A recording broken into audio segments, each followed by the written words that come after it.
Mesdames, Messieurs, bonsoir, bienvenue à notre dernière émission de la saison. Autant vous le dire, on va se quitter quelques semaines. Inch'Allah, comme dirait quelqu'un de cette maison, qui était resté très très populaire et à qui on pense, parce qu'à la fin de la saison, on se prépare à des saisons nouvelles, Enfin bref, on va garder le tempo. L'invité de l'histoire, ça a été le concept tout au long de cette année, où on est allé un petit peu comprendre notre histoire, l'écrire, avec nos mots, avec nos experts à nous, sans contrefaçon, mais avec des argumentaires très très solides. Aujourd'hui, il ne s'agit pas d'un personnage. Il ne s'agit pas d'une révolte qui s'est déroulée ça ou là. Non, il s'agit d'un concept. Mon invité, il est jeune, mais il est allé creuser. Il est jeune, mais vous savez, aux Zambianais, c'est bien connu. Je vous résume la 4e de couverture.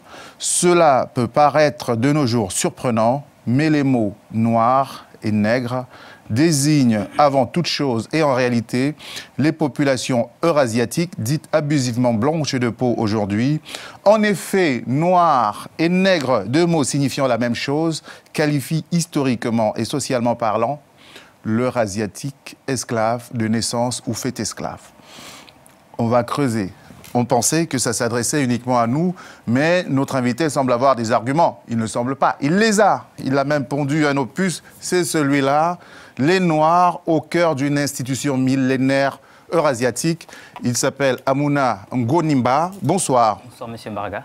Bonsoir. Vous êtes jeune, derrière votre clavier, je m'attendais à un papa.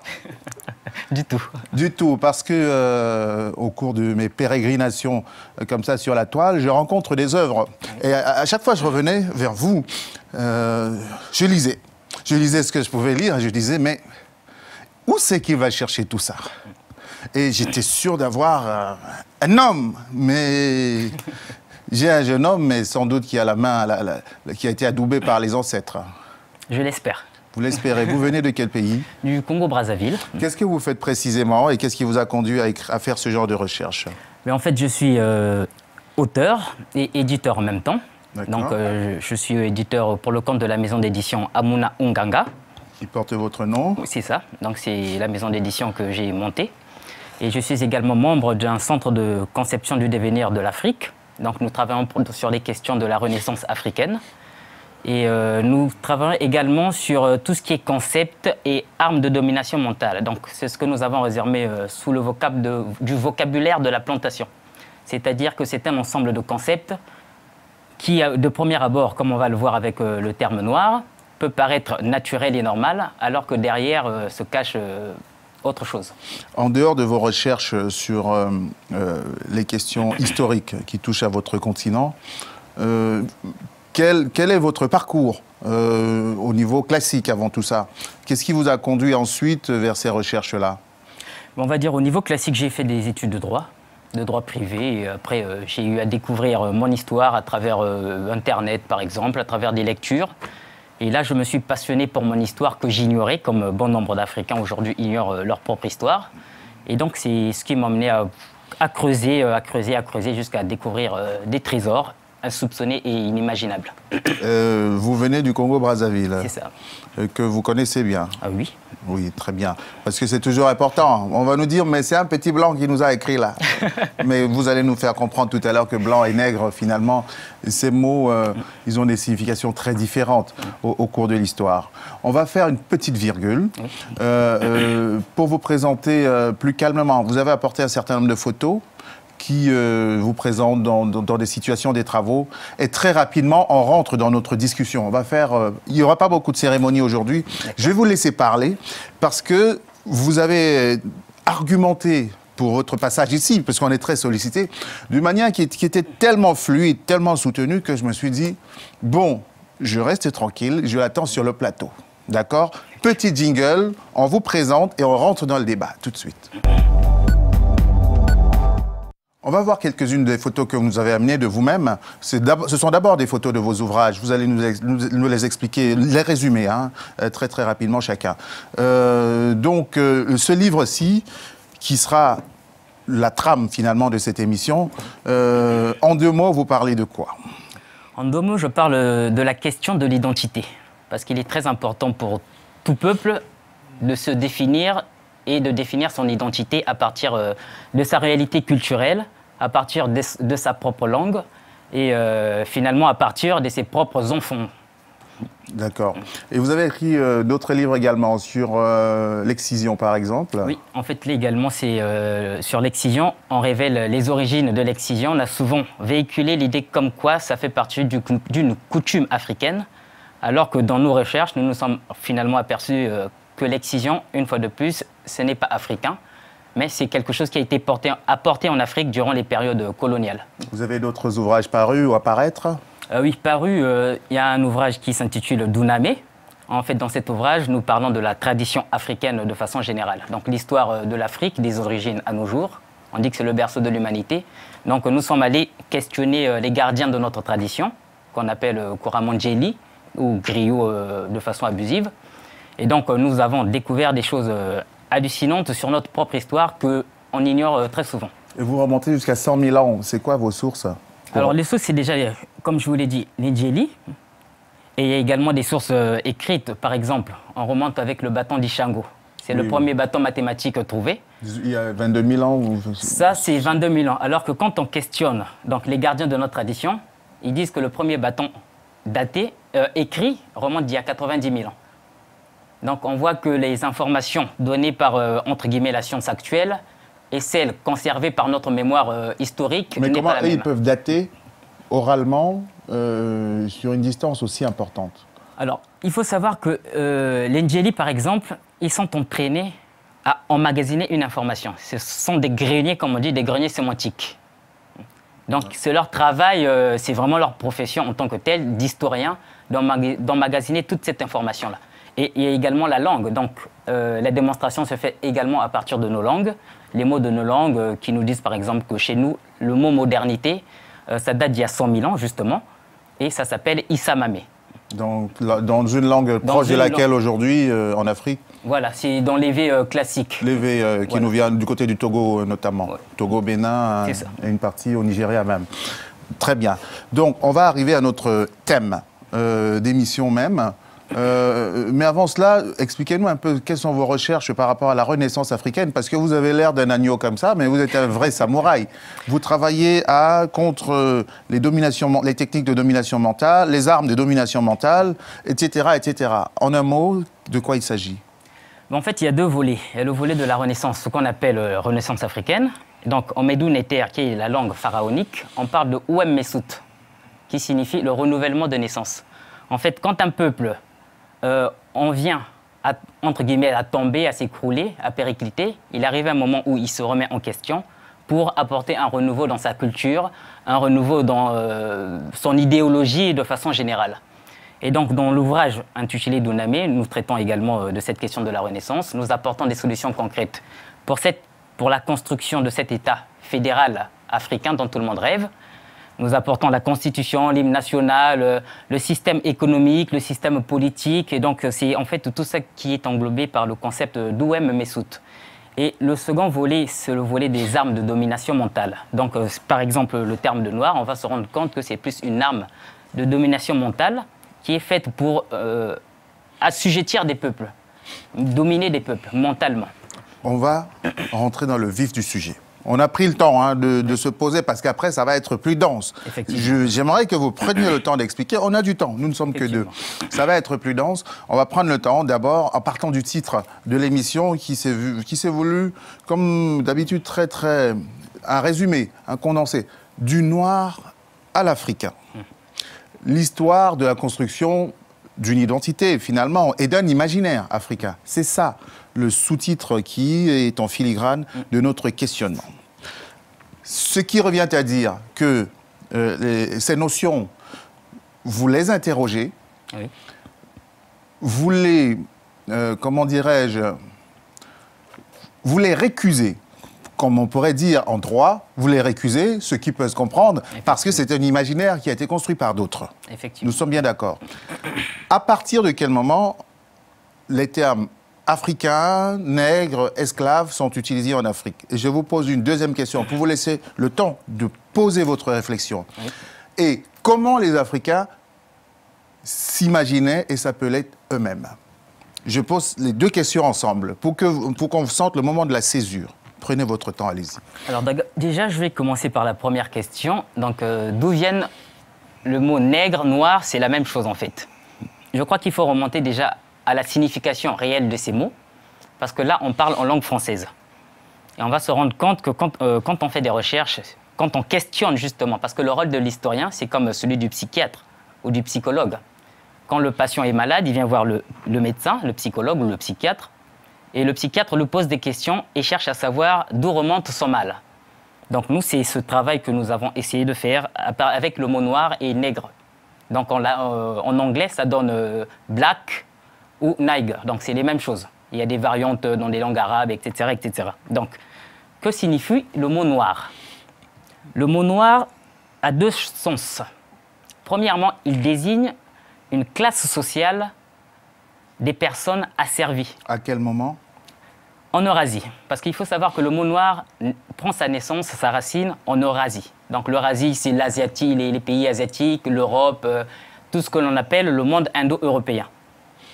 Donc le concept de noir tel qu'on l'entend aujourd'hui... On est à quelle période là?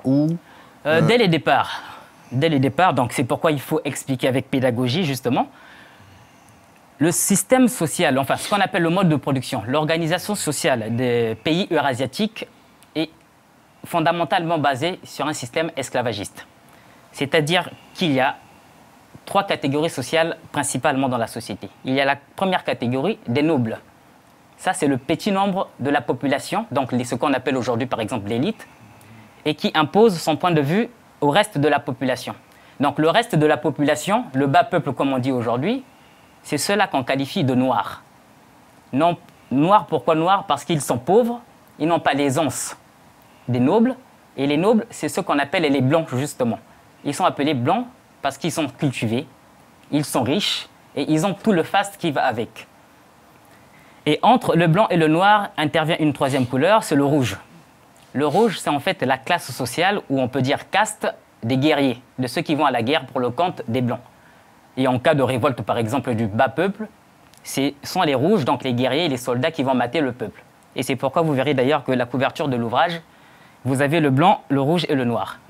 Donc ça illustre ces trois classes sociales.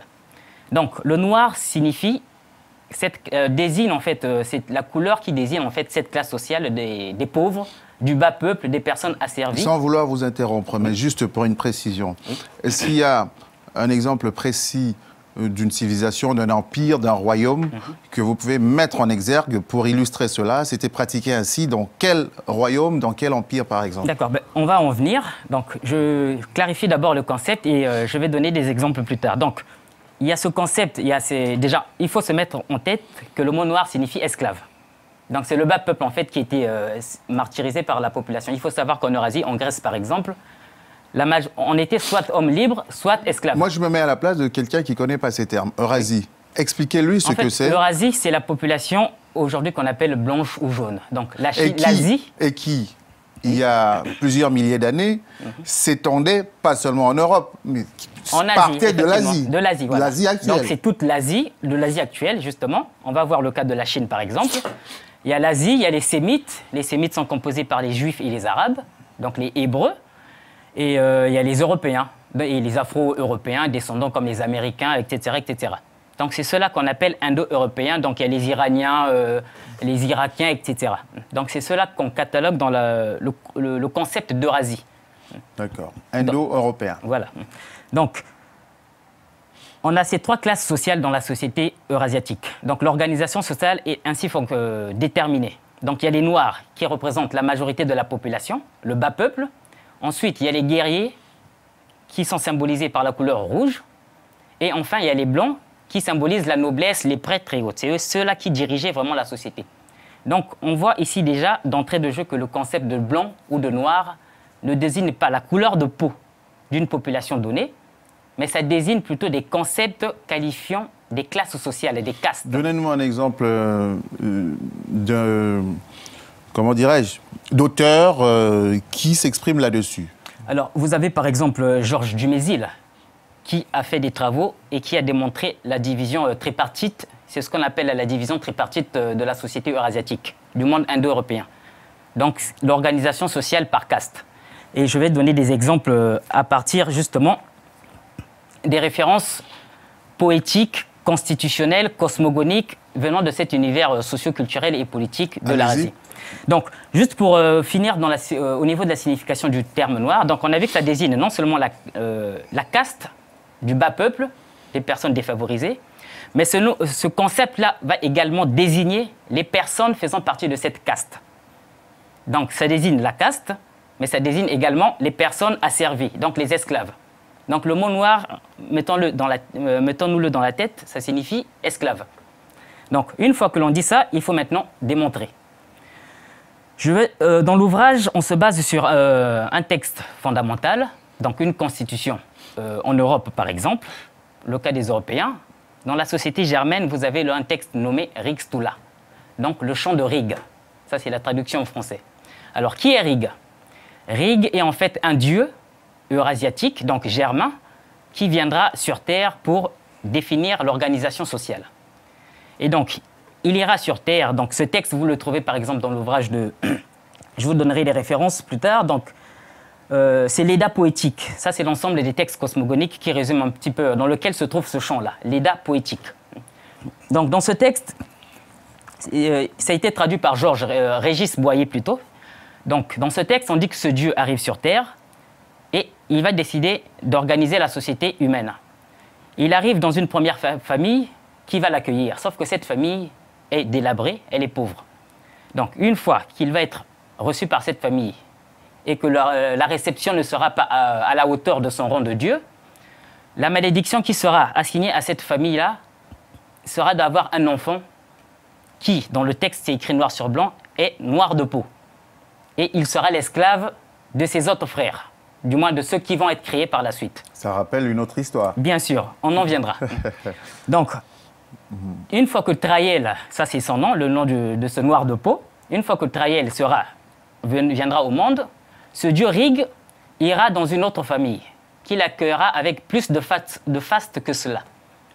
Moi, ce que j'ai envie de vous suggérer, oui, c'est très intéressant, oui, pour la compréhension de tous, oui, c'est qu'on fasse une délimitation dans l'espace, oui, et dans le temps. Oui.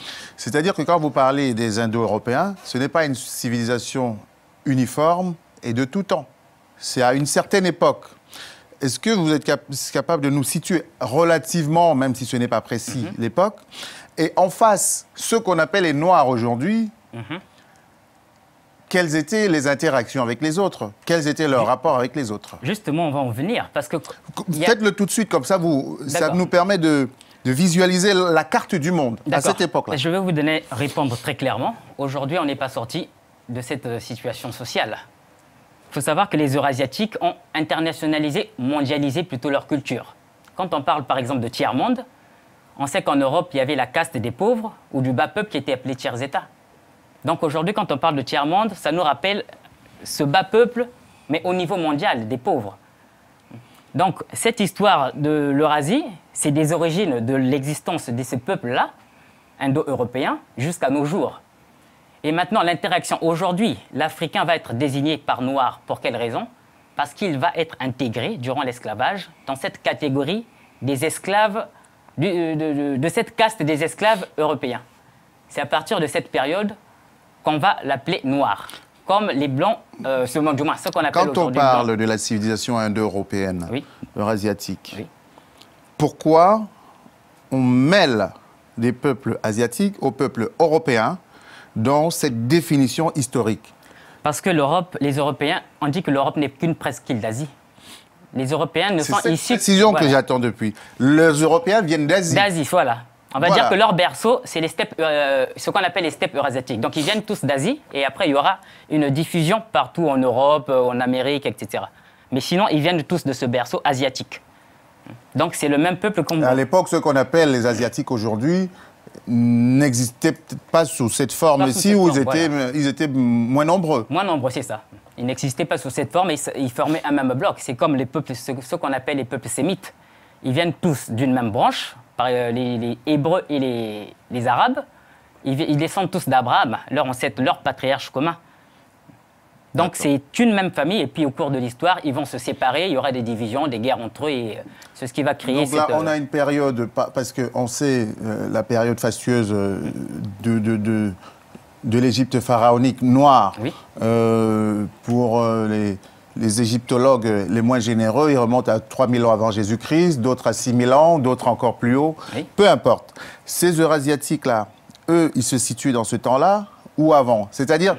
Parce qu'on est dans une civilisation très violente à ce moment-là, très violente. De quelle civilisation il s'agit? Ou alors c'était des hordes comme ça, de gens qui s'attaquaient? Oui, c'était des hordes. C'est-à-dire que c'était des hordes de gens. Ils étaient déjà violents entre eux. Et maintenant, quand ils vont sortir de leur berceau, ce qu'ils feront, ce sera d'agresser les autres peuples avec lesquels ils n'étaient pas forcément... Il n'y avait pas une relation intensive. Le commerce entre l'Eurasie et l'Afrique... Ils n'ont pas encore massivement colonisé l'Europe. Effectivement. Parce que l'Europe va être colonisée. Effectivement. Au sens de l'occupation territoriale. C'est ça. Comme l'Afrique va l'être plus tard par les Européens également ou par les Arabes aujourd'hui. D'accord. Donc c'est ça en fait la trame historique. Donc c'est un même peuple qui vient d'un même berceau. Et donc ils ont un fonctionnement social propre à eux. Et dans ce fonctionnement social, le bas peuple est appelé noir. Et ceux qui dirigent le peuple est appelé blanc. Est-ce qu'à cette époque-là, c'est le seul peuple qui pratique l'esclavage?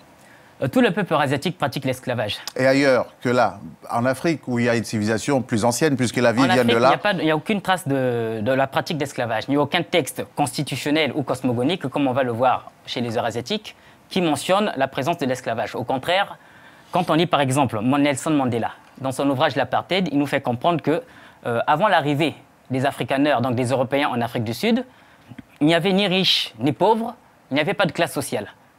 Donc on était tous égaux.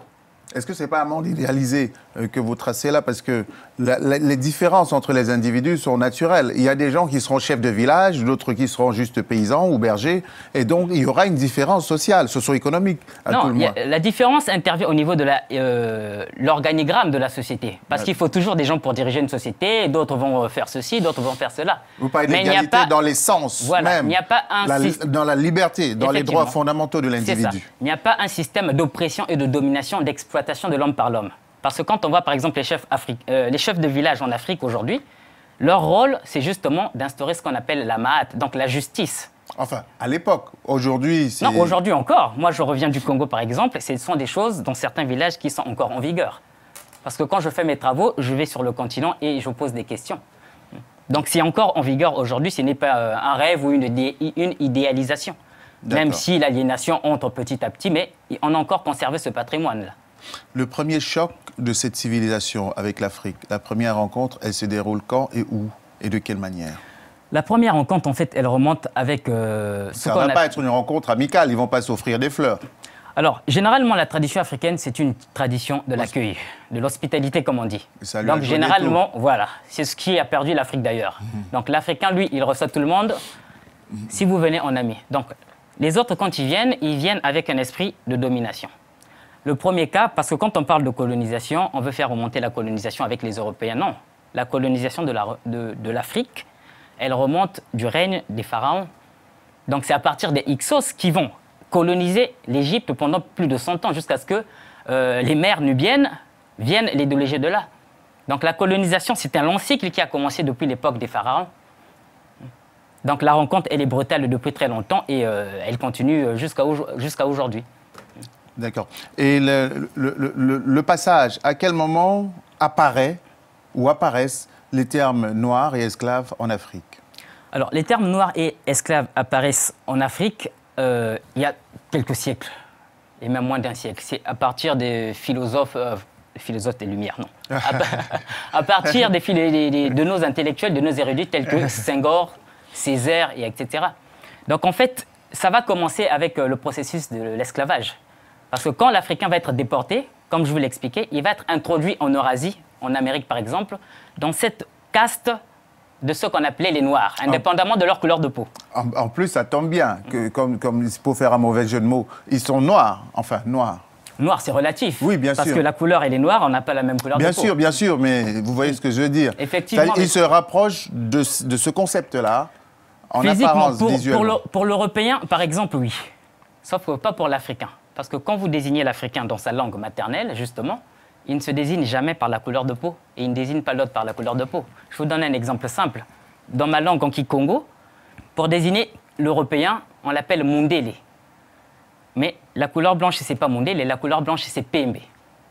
Donc là, on a un exemple et vous pouvez essayer dans plusieurs langues. En Evé, par exemple, pour désigner l'Européen, on dit Yovo ou Yevu.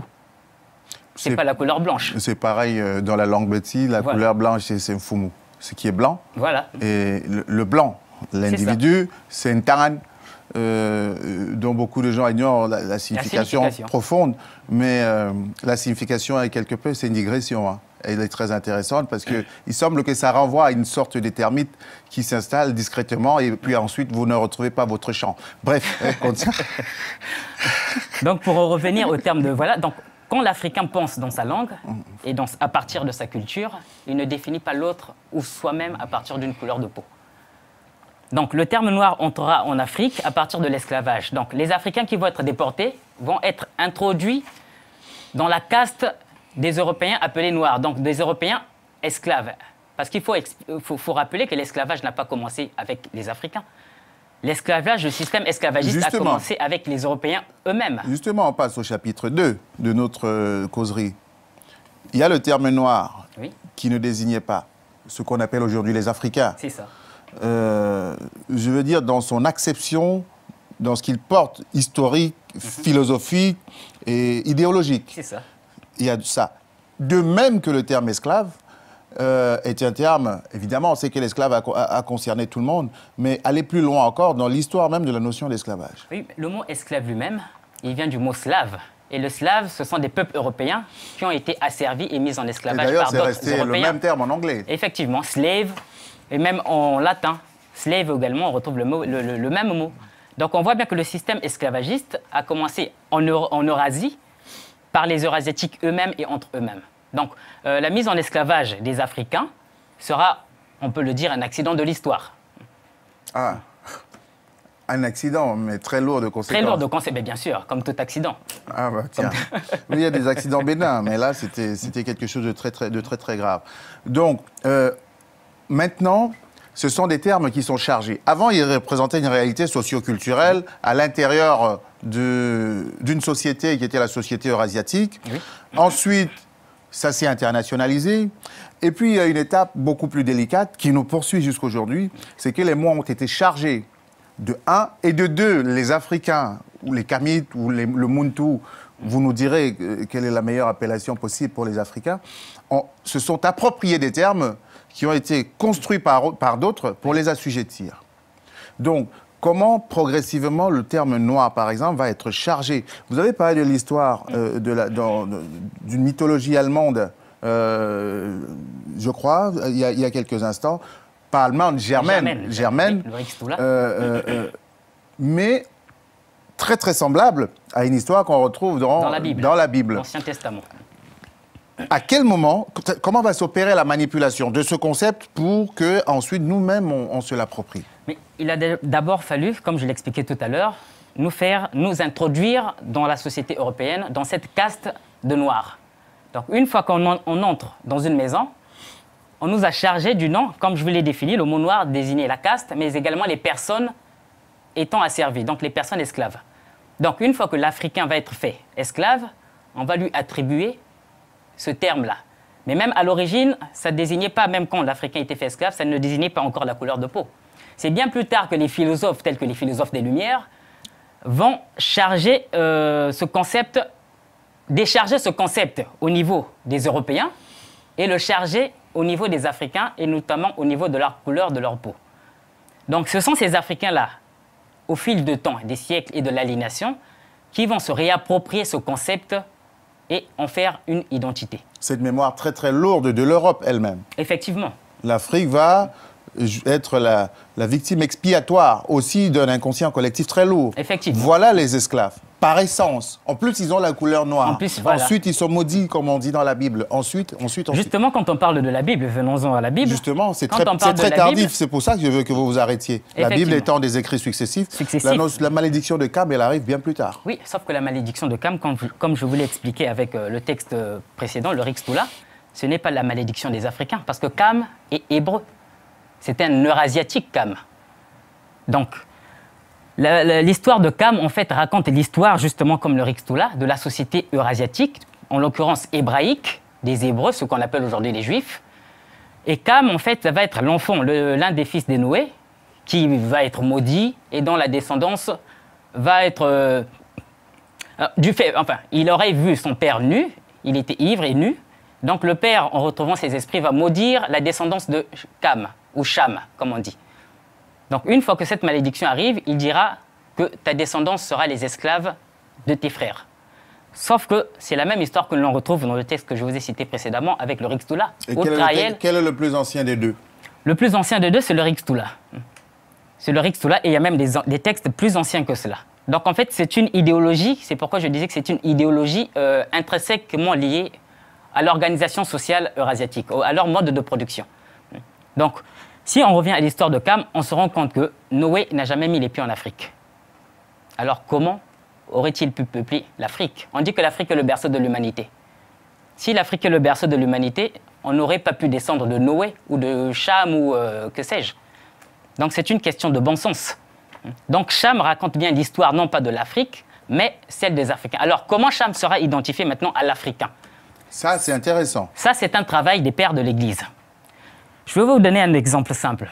Quand, par exemple, le roi belge enverra ses missionnaires en Afrique, que sera le travail de ces missionnaires? Ce sera de lobotomiser le cerveau des Africains, en leur enseignant que leurs ancêtres, qu'ils sont noirs, qu'ils sont esclaves plutôt, parce qu'ils sont noirs de peau, et qu'ils sont noirs de peau parce que leur ancêtre, c'est Cham, dans la Bible. Donc, en fait, ils vont reprendre leur réalité culturelle et l'appliquer à d'autres peuples, en l'occurrence les Africains. C'est comme ça que les pères de l'Église vont transformer Cham, qui est un hébreu, en descendant des Africains. Donc ça arrivera très tardivement dans l'histoire. Je vais vous faire respirer un peu, avec une citation qui résume tout ce que vous nous dites depuis le départ. Elle est de Pierre Vallière, c'est sur la 4e de couverture de votre livre, dans Nègre blanc d'Amérique, édition parti pris, 1968. Il dit « Être nègre, c'est être esclave de quelqu'un. Même les pauvres blancs, très souvent, ils ne se doutent pas qu'ils sont eux aussi des nègres, des esclaves, des nègres blancs. Le racisme blanc leur cache la réalité, mais les pauvres blancs sont doublement nègres. Ça résume tout. Ça résume tout et je vais donner un autre exemple. On parlait des Eurasiatiques, je vais donner un même texte semblable que celui de la Bible et celui du Rixtula. En Chine, que disent les Chinois? Il y a un texte de la création de l'humanité chinoise qui dit, je cite l'auteur, donc c'est Wei Lingmur, dans son texte, dans son ouvrage « La naissance du monde, conte de la mythologie chinoise ». Que dit-elle? On va retrouver les mêmes éléments que dans Cham, dans le Rixtula, et également chez les Arabes, ils ont un texte semblable. Donc, il dit ceci, des mythes du sud de la Chine imaginent les hommes comme les produits de l'union de la déesse Nua et du dieu Fu Yi. Excusez-moi pour la prononciation, je ne sais pas si c'est l'exact. Donc, Nua fabrique les humains. Selon un mythe de la dynastie Han, c'est avec de la terre jaune que la déesse Nua aurait façonné les premiers humains. Se sentant seule, Nua veut créer des êtres humains à son image. Elle commence par modeler les premiers hommes, ceux de l'élite, de la classe aristocratique. Puis, en remuant la terre avec un roseau, elle provoque des éclaboussures qui donnent naissance à une multitude d'êtres humains aux cheveux noirs, c'est-à-dire la basse catégorie. Donc, on retrouve le même procédé. Et quand on parle des civilisations indo-européennes, il n'y a pas des civilisations où la notion de caste est plus forte que l'Inde. Effectivement, c'est la même histoire que l'on retrouve en Inde. C'est la même histoire. Donc les castes, en fait, c'est de dire que dans la société, il y a un petit nombre de la population, appelé blanc, qui dirige, qui impose sa dictature, c'est l'exploitation de l'homme par l'homme, c'est le système esclavagiste, à un grand nombre de la population qui sont appelés noirs, indépendamment de la couleur de peau. Donc noir ici ne désigne pas une identité ou une couleur de peau, mais plutôt l'appartenance à cette caste de... Ça, vous avez très bien expliqué. Le fonctionnement des sociétés eurasiatiques, on va dire, dans l'Antiquité. Ensuite, on a basculé vers le choc, la rencontre avec l'Afrique, qui était déjà colonisée au niveau de l'Égypte pharaonique. Oui. On a avancé avec le concept d'esclave, slave, qui était un concept qui est encore eurasiatique, et comment les Africains, finalement, ont été désignés comme victimes expiatoires d'un inconscient collectif qui était très, très lourd avec le phénomène de l'esclavage de masse qui va naître. Puis, la participation des docteurs de l'Église à la réécriture de la mythologie de la malédiction nègre. C'est ça. Et puis, des penseurs européens du fameux siècle des Lumières, mais qui a été dévastateur pour d'autres continents, notamment le continent africain. Et vous avez parlé de Senghor et tout ça un peu trop tôt, peut-être, parce qu'ils vont arriver bien plus tard, peut-être qu'on finira par eux. Mais quand Césaire dit « j'ai voulu plier la langue à mon vouloir dire », c'est-à-dire d'un mot qui était insultant, il a voulu en faire un mot qui brandissait finalement comme une fierté. Ça, c'est bien plus tard. Mais comment inconsciemment, l'Africain qui n'a pas filtré toutes ces étapes-là, s'approprie des mots qui finalement le rabaissent? Par l'école, tout simplement. Par l'école, tout simplement, parce que quand les prêtres, par l'école et surtout par la religion. Parce que quand les missionnaires sont arrivés, ils ont commencé par ouvrir des écoles, et par aliéner la population locale. Donc à nous détourner de notre culture, et en nous imposant la nouvelle réalité qu'ils avaient définie.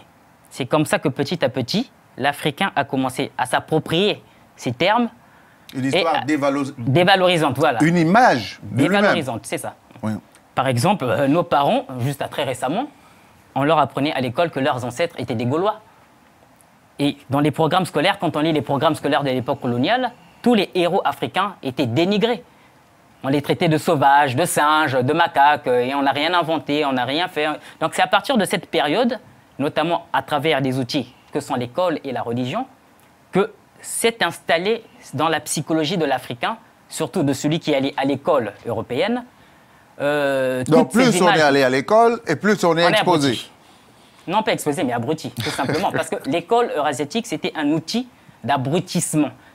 En fait, ça préparait même la période des indépendances.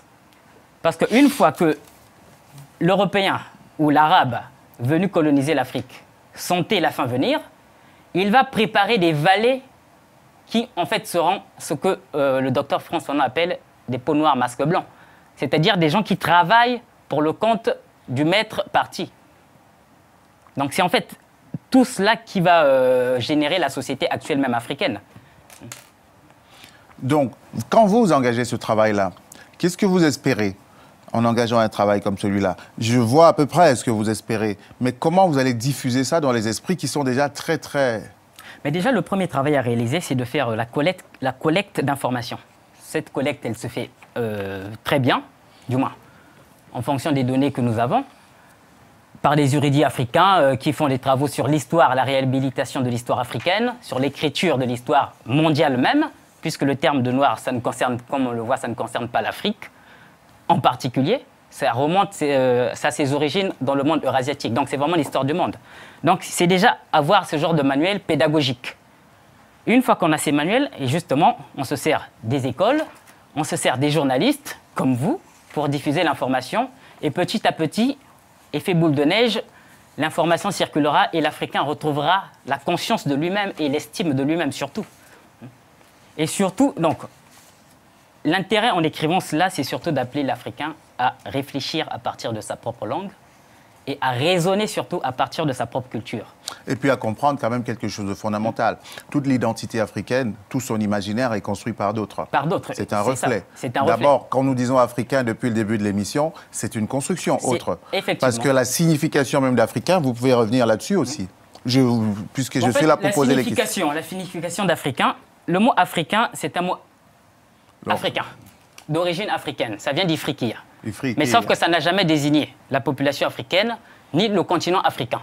C'est un mot qui désigne les villages des pêcheurs.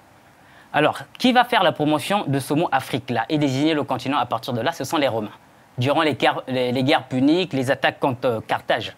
Donc c'est eux qui vont prendre, ils vont arriver dans ce village-là, qui s'appelait Ifriqiya, et ils vont prendre ce mot et le vulgariser.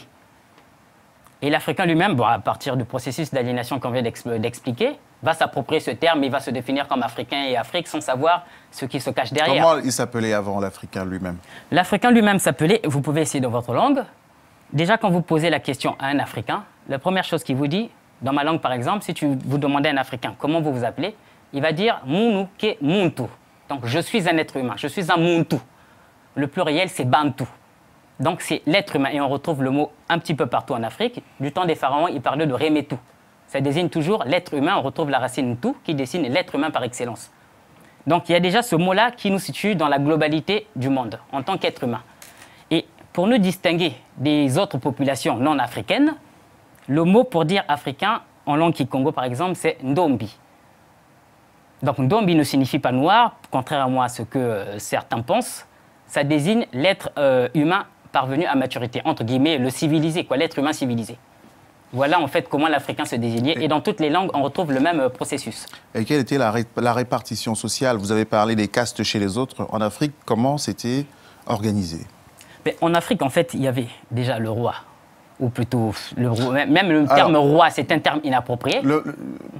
C'est pour ça que délimiter dans le temps est important. Parce que le sens change selon les périodes. Parce que quand on va dire l'Afrique de façon générale, on prend l'Afrique de quelle période?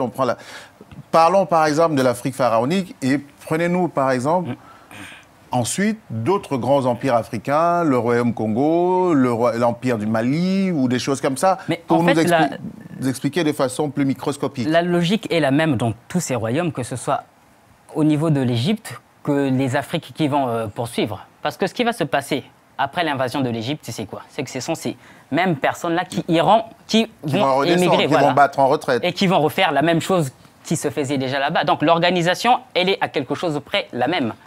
Donc on a le chef de l'État, appelons-le comme ça plutôt que roi, parce que c'est un terme encore péjoratif. Donc on a le chef de l'État qui a ses prérogatives d'instaurer ce qu'on appelle la ma'at, donc la justice au sein de la société. Je vais vous peut-être apprendre quelque chose. Le terme de république, c'est un terme que les Romains ont pris en Afrique.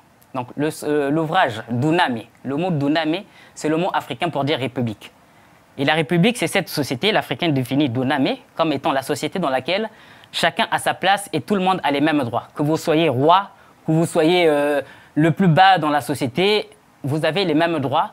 Donc en Égypte pharaonique, par exemple, on retrouve des textes où le pharaon va rendre un procès contre lui-même. Il y a un citoyen qui va porter plainte pour une mauvaise action du pharaon et il va rendre une décision à sa propre encontre. Donc ça montrait bien que la justice était appliquée en Afrique. Donc après, c'est comme dans toute société, il y avait des structures, les organisations, l'économie, l'État.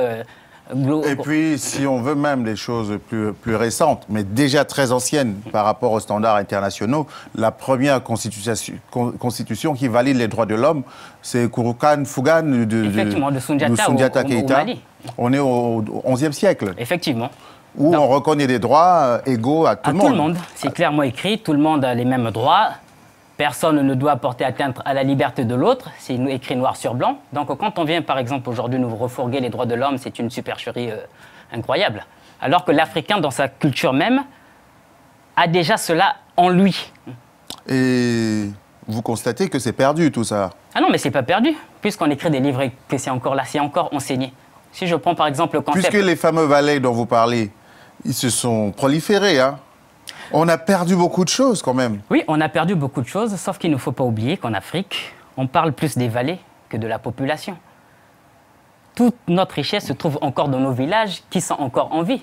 Quand vous allez dans un village africain, ce n'est pas le français qu'on parle, ce n'est pas l'anglais qu'on parle. Donc il y a encore des gens qui sont là, on a des gardiens de la tradition et de nos langues, de notre mémoire, qui sont là pour remettre tout cela. Je vais vous suivre, vous allez me conduire en Afrique, on va faire une émission là-bas. Là où vous allez souvent, pas de problème. Là où vous allez voir des chefs. Il nous reste 10 minutes d'émission, ça passe très vite. Vous vous rendez compte? Vous êtes tellement passionnant que vous avez parlé pendant 52 minutes tout seul.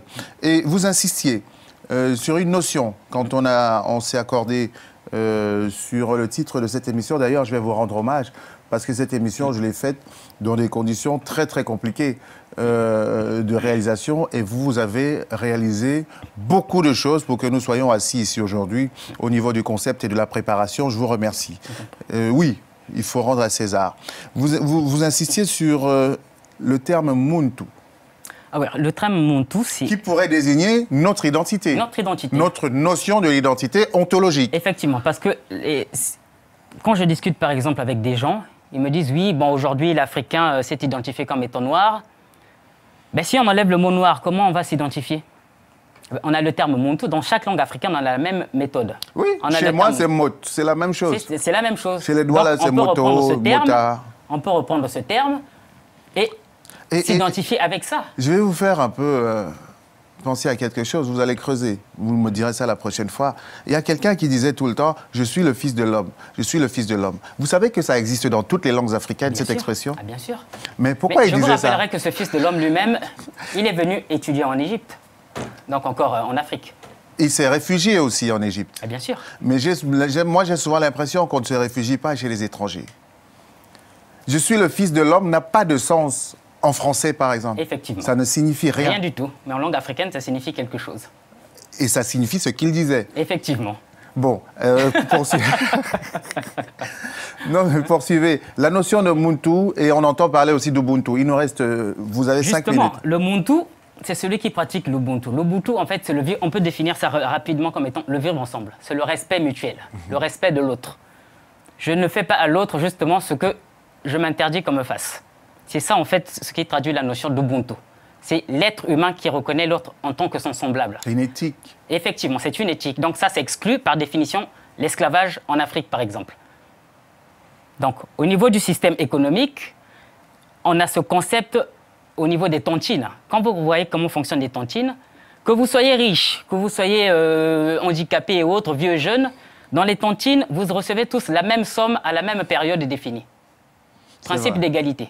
Donc c'est ça l'Ubuntu, reconnaître l'humanité en chacun de nous, et surtout en l'autre. Donc c'est ce qui définit le Muntu, donc celui qui est créateur, l'être humain par excellence. C'est en fait cela que signifie le mot Muntu. Il nous reste 5 minutes d'émission. Dites-nous, votre organisation, est-ce que c'est juste pour partager du savoir dans un petit groupe, ou bien vous pensez qu'il faut un projet politique de conscientisation de l'Afrique? Oui, il faut un projet politique, ça c'est indéniable, parce que écrire des livres, ça ne suffit pas. Il faut s'organiser en association, en parti politique surtout, parce que si les partis qui se réclament du panafricanisme ne prennent pas le pouvoir en Afrique, le panafricanisme ne sera jamais effectif. Donc, il faut s'organiser en groupement, que ce soit associatif, politique, etc., et faire la promotion de notre culture, de notre identité réelle, donc du Muntu. Et le Congo va jouer un rôle central là-dedans. Le Congo a un destin un peu mystique. Il ne souffre pas autant pour rien. Et quand vous parlez du Kikongo, toutes les langues africaines se retrouvent, par exemple, dans cette langue-là. Effectivement. Et même au-delà, beaucoup de similitudes avec la langue d'un de nos cousins, dont on parlait tantôt. Effectivement. Il y a un auteur qui a d'ailleurs écrit les origines bantou du latin. Ah bah tiens, on n'a pas fini. Mais de toute façon, tout est parti de là. Après, tout dépend des périodes, de l'éclatement, des périodes prises en compte. Donc et tout cette ça. langue mère, cette langue souche, là, le Kikongo, on le retrouve par exemple en Afrique du Sud. L'agonie du Congo est symptomatique de l'histoire de l'Afrique. Le Congo, j'ai l'impression qu'il nous cache quelque chose. Parce que je dis souvent dans les cercles privés que le Congo, c'est l'ADN de l'Afrique. Bien sûr, c'est mieux que l'ADN de l'Afrique. C'est ce que les Égyptiens appelaient le Noun. C'est-à-dire la matière tout est parti de là, en fait, des Grands Lacs. Tout découle. L'histoire de l'Afrique même découle de là. Quand on parle de la Nubie, on dit que les pharaons, la création de l'Égypte pharaonique, ça vient de la Nubie. Mais quand on parle de la Nubie, c'est en fait le cœur de l'Afrique. Oui. C'est ce que l'on appelle Nouba, en langue africaine. Les Nouba qu'on retrouve encore aujourd'hui du côté du Soudan. Mais même quand on parle de la Libye, c'est en fait le même mot Nubie, parce qu'il y a une translittération entre le L et le N dans les langues africaines. Donc, ce cœur de l'Afrique-là, si on n'en prend pas soin, l'Afrique tout entière est foutue. C'est le grenier de l'Afrique, en fait. 2 minutes 30 d'émission. Je vous laisse le maximum que vous pouvez. Après, je vais dire au revoir et donner rendez-vous à la rentrée, Inch'Allah. Mais allez-y. Alors, le mot de la fin, ça peut être... Et dites comment on peut vous rencontrer, comment... Allez-y. Ces 2 minutes-là, faites de la politique. Déjà sur notre site internet, oum-messout.com. Donc, vous avez toutes les références possibles, notre contact email, téléphonique, pour nous joindre. Alors, le mot de la fin par rapport au thème de l'émission, ce serait de dire aux nôtres que la question de l'identité est cruciale, fondamentale, et que nous devons prendre cela en charge. Quand on voit le génocide européen au Rwanda, entre Hutu et Tutsi, c'était une question de vocabulaire, une question d'identité. Donc, on a déconstruit des réalités locales en disant aux uns qu'ils étaient plus avancés que les autres, et ça a créé un génocide dont on ne se relèvera peut-être pas.